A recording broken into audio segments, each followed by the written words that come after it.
I'm always going to be honest with you guys, and when I see a movie that I don't like, I want to speak about it, but also I want to give the artist the benefit of the doubt and admit when I might be wrong about something. And that is the case for the film Nickel Boys that I'm going to be reviewing today. And the reason that I say that I might be wrong about this movie is because if I see this movie again in a few weeks, knowing what Nickel Boys is, and also understanding the point of view of which it is shot at, I may appreciate it more. I should just say I saw this on a screener link, which meant I saw it on my 40-inch TV with very crappy speakers. And I think that is very important to just state up front because this movie, Nickel Boy, is being shot entirely from the POV of two young African American boys in the Jim Crow South in this reform school in Florida that's very abusive. Like, there is an immersion to this movie that almost plays like a magic trick. And I don't think the magic trick worked on me, but I also don't know if the magic trick was ever going to be able to work on me with the format that I saw it in. That is just simply to say, if I got the chance, if this movie's nominated for major awards and I got the chance to see it in theaters, I may come out of seeing it in theaters and having a far more positive reception to Nickel Boys than I am about to have. Ultimately, like I said, if this movie is a magic trick and I'm not even bought into the illusion, I might have a huge problem with this movie, which is essentially how I felt watching Ramel Ross's Nickel Boys, which, as I already said, this is based on a 2019 novel, which in itself is not necessarily historical text, but it is related to real events that happened in real life. From my understanding, these characters in the book are amalgamations of real life stories. But Nickel Boys is shot entirely from the point of view of two characters, Elwood and Turner. They are these two friends who are at the Nickel Academy who are there. It is this really harsh, cruel school set in Florida that is there to essentially reform, but it's really there to punish and carry out very unjust, very racist punishment. And it's a very harrowing story in that sense. And Ramel Ross decides to shoot this entirely from the POV of these two boys. You're switching back and forth between these two boys' POV. And that's a really interesting experience. And Ramel Ross comes from a background of documentary filmmaking, and it makes sense that he would approach Nickel Boys like that. When a documentary is supposed to put you in the life, in a moment, and to teach you about that specific, outcome of what the documentary is supposed to be, the idea of then filming a movie to capture and elicit a similar response is actually in many ways quite genius. Like, I understand why a documentary filmmaker would be attracted to shooting something out of the POV. And I think in the benefit of the doubt of Nickel Boys, to its success, it would be able to bring you immersion. It is able to bring you a new level of empathy to experience and see racism in a way that has never been able to be communicated in narrative media form. And I think that's a really brilliant and incredible job by Ramel Ross. And I want to give some compliments before I start quote unquote bashing the movie. And the compliments I want to pay Ramel Ross is he has an eye for this. The cinematography of this movie is pretty outstanding. Like, you understand the setting of this movie, you understand the way the camera moves. It really does capture the idea of this movie being shot entirely from the POV.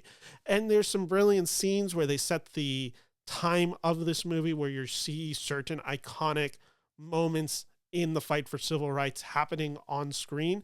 And it's like you're watching either MLK give a speech through the eyes of the characters. And those moments work pretty brilliant to this movie. The technical side of this movie is done to what I would call pretty brilliant effects.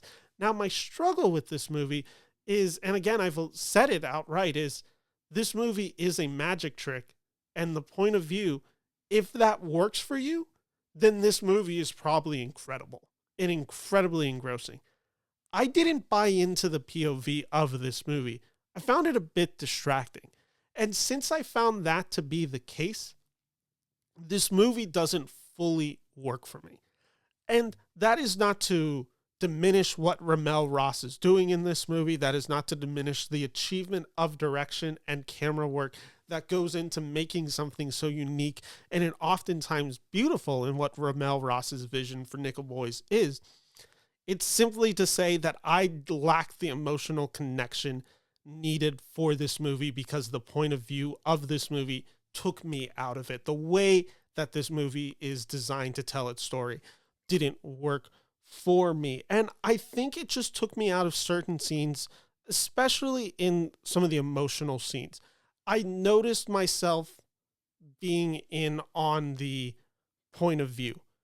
And I noticed it, and it took out the emotion for me. There's specific scenes, especially with the performance that I really want to highlight, Anjanou Ellis Taylor, who plays Elwood's grandmother in this movie. Like, there are heart-wrenching scenes that Ellis Taylor delivers incredibly because she's one of our best actresses.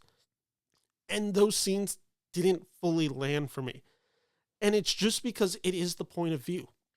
And with that, every element that I would call brilliant in this movie is hampered due to that. Let's take, for example, the adapted screenplay of this movie, which again, this is based on the 2019 novel. There is a lot of, I found, real, just emotional moments in this screenplay that get neutered because of the point of view. And I want to just give some, again, credit to the writers of this film, which Ramel Ross is one of them. There is brilliance in this screenplay adaptation, specifically in capturing a point of view. You are able to exist with these characters almost in the sense of a day in the life. And that allows everything to feel a little bit mundane, but also just showcase the mundanity of life. Like, it is intentional in its pacing. It is intentional in the way you spend time with these characters. One of my favorite things of the camera work in this movie is how much emotion you're able to tell just by being through someone of these eyes. So when somebody's avoiding eye contact, the camera is avoiding eye contact. When somebody looks down, the camera looks down. Like, it does all these subtle little things that are very obvious while watching them, but they communicate a lot of ideas about emotion, about race, about the abusive nature of these schools. And I think that's a really cool technique and something that I hadn't seen in a movie ever. Like, there are a lot of aspects of this movie that I found incredibly effective. The ending of this movie, I want to just say without spoiling anything, we spend time with a few characters in the future is all I'll say.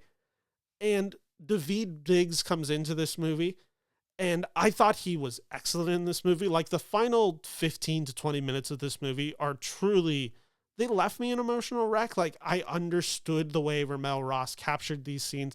I understood the importance. I understood what he was trying to communicate in these moments. And I think Daveed Diggs gives a really genuinely great performance with very limited screen time in this movie. I thought it was kind of astonishing with how well the point of view in this movie worked for me, despite it not working for a majority of the movie. But one that really needed to land this moment, it landed this moment excellently. I want to give the film credit for that because I do think that is an achievement worth celebrating. And that's genuinely how I feel about Nickel Boys.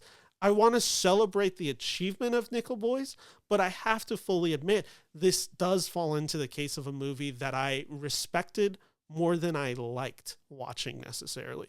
Like, there is a lot of craftsmanship within here. I was really impressed by what Ramel Ross is able to capture and what he is able to do with this new medium of film, essentially. Like, I know other films have explored the POV, but none like this. This is truly one of the most unique movies I had seen in a while. And with that innovation, there is a lot of room at times for this film to feel amateurish. Like, there is a bit of a college student thesis on film in this movie where it's just like, oh yeah, this doesn't feel as polished because, you're pioneering something that really hasn't been done. And again, I've said it, I know there's other POV movies. Hardcore Henry was a movie that tried this in 2016, and I thought that was also largely unsuccessful. But again, I understood the idea, like kinetic action, take the video game POV first person shooter, put it in hardcore Henry. Like, I understood that appeal as much as I understand what Nickel Boys is also trying to do.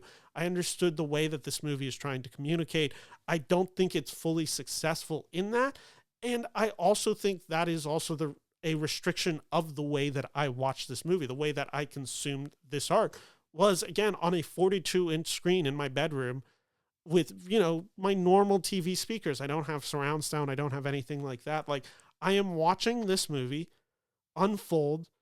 I don't feel fully immersed. There's so much sound and camera work that is being done that is being completely lost to me on the way that I watch it. I have a feeling, and I had a similar feeling last year with the film The Zone of Interest, which is a movie, first time watching it, I watched at home, and I really respected and I really liked that movie, and I did think it was a masterpiece basically upon release. Seeing it in theaters, though, was another level of expertise and brilliance that I did not notice the first time that I watched this movie. I have a feeling if I get the chance to see Nickel Boys in theaters, I could have a similar reaction because some of the emotionality, a lot of the tangible elements that felt at a distance for me while watching Nickel Boys at home, I could see them being far more captured in theaters. And for that, essentially, again, illusion to work better for me in the movie theater. Again, though, that's not really an excuse because most people watch movies at home. A lot of my favorite movies I watch for the first time at home. So I do understand, and I am going to make that argument in the case of the artist.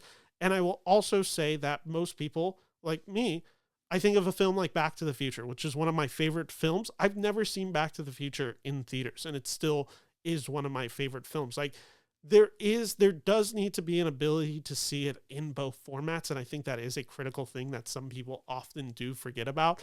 But like I said, I don't want to fully dismiss this movie. If you guys have the chance to see Nickel Boys in theaters, I'd suggest run out, experience this movie, and I think there is too much artistry in place for anyone to fully diminish this movie. Now, if you walked out and said, this movie did not work for me, I low-key hated it, I also understand that. I understand the frustrations that come with this movie, but I want to celebrate when an artist is trying something, and in some cases failing at that trying. But I think there is an ambition, and I think there is a real artistic integrity in what Ramel Ross is doing, even if the movie didn't work for me. Right now, tentatively, I am giving this a 2-star review. I might even be as generous to go up to 2.5.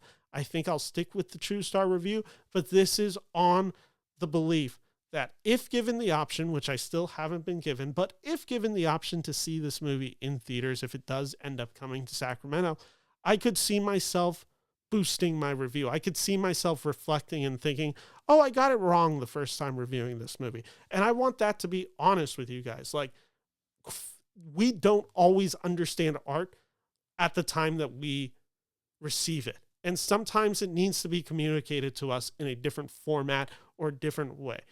That is totally understandable. And I think it is an important, critical thing in understanding art that we have to be able to receive it in a certain way sometimes. And I think that's the case with Nickel Boys. So let me know if you guys are going to check out this movie. Again, I'd suggest it, and I'd really suggest if you do have a theater playing it near you, go run out and check it out, because I don't think you guys will regret experiencing a movie, even if you don't necessarily connect with the movie. So that's my review on Nickel Boys. Thank you so much for watching. And if you like this video, make sure to like and subscribe. I'll be back in a few days talking about Sing Sing, which I did see, I might be doing a review of Hard Truths, and I'll definitely be going live Thursday morning for the Oscar nominations, assuming they don't get pushed back anymore. Thank you so much for watching. Have a great day and take care.